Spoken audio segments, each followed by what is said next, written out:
Chequea para acá, mira, saxofón soprano.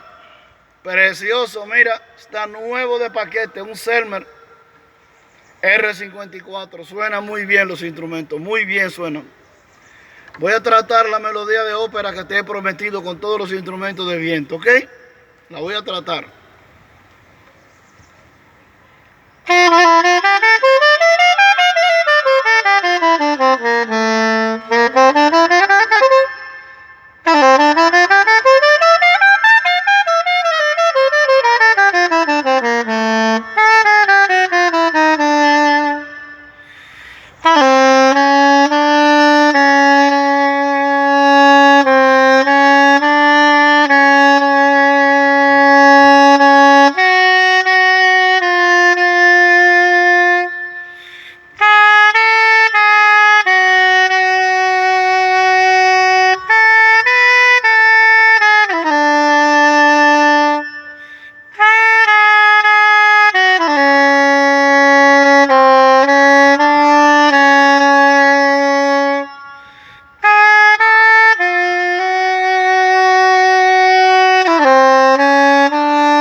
Saxofón soprano, el mismo tono de la trompeta y el tenor, si bemol.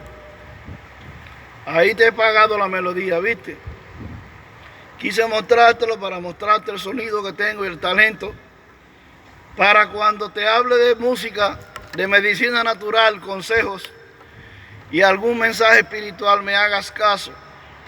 Pues si sabes el talento que tengo, comprenderás que no necesito inventar historias, exagerar, inventar mentiras, tratar de destacar.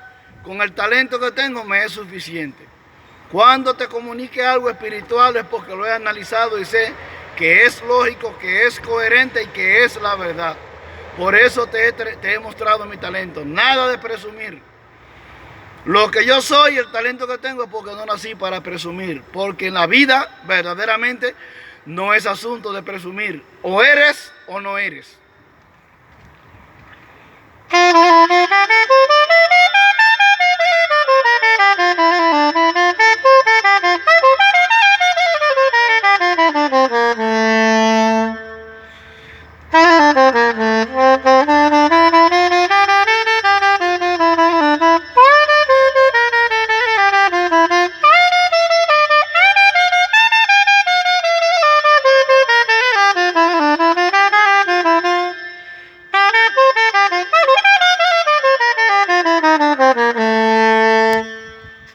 Saxofón soprano.